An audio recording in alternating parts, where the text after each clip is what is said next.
Hello friends, welcome to JK சமையல். இன்றைக்கி நாம் பார்க்க போகிற ரெசிபி அவல் போண்டா. இது ஒரு சூப்பரான ஸ்நாக்ஸ் ரெசிபி. இப்போ அந்த ரெசிபி செய்கிறதுக்கு என்னென்ன தேவையான பொருட்களை இப்போ பார்த்துடலாம். நம்ம எடுத்துருக்க அவல் பார்த்திங்கன்னா 200 கிராம் அவல். இது அவல் ஊற வைக்கிறதுக்கு 200 கிராம் அவலுக்கு வந்து ஒரு பெரிய டம்ளர் அளவுக்கு தண்ணியை ஊற்றி ஊற வச்சுது. ஒரு 10 நிமிஷம் ஊறினாலே போதும், அவல் சீக்கிரமாக ஊறிடும். பாருங்கள், தண்ணி இல்லாதவளுக்கு நல்லா ஊறிடுச்சு, நல்லா சாஃப்டாகவும் ஊறிடுச்சு பாருங்கள்.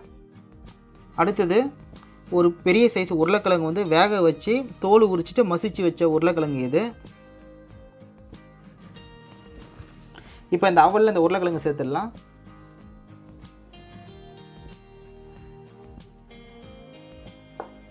அடுத்தது இது கூட பச்சை மிளகாய் சேர்த்துக்கலாம். இது வந்து 2 பச்சை மிளகாய் சின்னதாக கட் பண்ணி வச்சுருக்கேன், அதுவும் இது கூட சேர்த்துக்கலாம். நீங்கள் காரத்துக்கு ஏற்ற போல் கூடுதலாக கூட சேர்த்துக்கலாம். அடுத்தது கொஞ்சம் கொத்தமல்லி இலை சின்னதாக கட் பண்ணி வச்சுருக்கேன், அதுவும் இது கூட சேர்த்துடலாம். அடுத்தது சீரகம் வந்து ஒரு 1/4 ஸ்பூன். அடுத்தது இதில் பெருங்காயத்தூள் வந்து ஒரு 1/4 டீஸ்பூன். அடுத்தது தயிர் வந்து 2 டேபிள் ஸ்பூன்.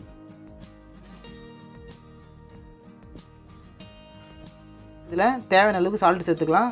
நான் வந்து 1 டீஸ்பூன் சேர்த்துக்கிறேன், நீங்கள் தேவையான அளவுக்கு சேர்த்துக்குங்க. இப்போ மாவு பிசைஞ்சு எடுத்துக்கலாம்.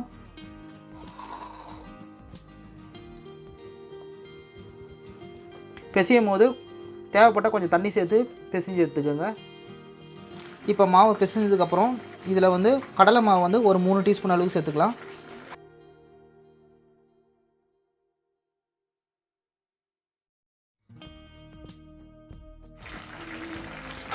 இப்போ கடலை மாவையும் சேர்த்ததுக்கப்புறம் நல்லா பிசைஞ்சு எடுத்துருங்க. மாவு நல்லா பிசைஞ்சதுக்கப்புறம் சின்னதாக இந்த மாதிரி சைஸில் லட்டு மாதிரி உருட்டி வச்சுக்கோங்க.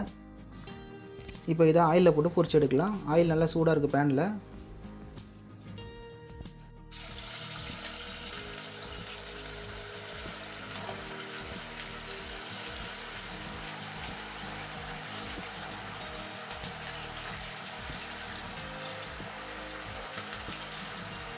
செய்யும் போது தீ வந்து மீடியமான தீயிலே வச்சு செய்யுங்க. ரொம்ப அதிக தீயில வச்சு போண்டா செஞ்சிங்கன்னா மேலே குயிக்காக கருகிடும், உள்ளே கொஞ்சம் மாவாக இருக்கிற மாதிரி இருக்கும். அதனால் மீடியமான தீயிலே வச்சு போண்டா செய்யுங்க. இப்போ போண்டா 2 பக்கமும் நல்லா கோல்டன் ப்ரௌன் கலர் வந்ததுக்கப்புறம் ஆயில் இருக்கிற போண்டாவை வெளியே எடுத்துடலாம். இப்போ சுவையான அவல் போண்டா ரெடி ஆகிடுச்சு. நீங்களும் இதே மாதிரி ட்ரை பண்ணி பாருங்கள், உங்களுக்கும் இந்த டேஸ்ட் ரொம்ப பிடிக்கும். இந்த வீடியோ பிடிச்சிருந்தா இந்த வீடியோவை லைக் பண்ணிவிட்டு ஷேர் பண்ணிவிடுங்க. அப்படியே நம்மளோட ஜேகே சமையல் சேனல் இது வரைக்கும் நீங்கள் சப்ஸ்கிரைப் பண்ணாமல் இருந்தீங்கன்னா மறக்காமல் சப்ஸ்கிரைப் பண்ணிவிட்டு கூட வரும் பெல் பட்டனையும் ப்ரெஸ் பண்ணிங்கன்னா நம்மளோட ஒவ்வொரு அப்டேட்டையும் நீங்கள் மிஸ் பண்ணாமல் பார்க்கலாம். மீண்டும் அடுத்த வீடியோவில் சந்திக்கலாம். தேங்க்ஸ் ஃபார் வாட்சிங்.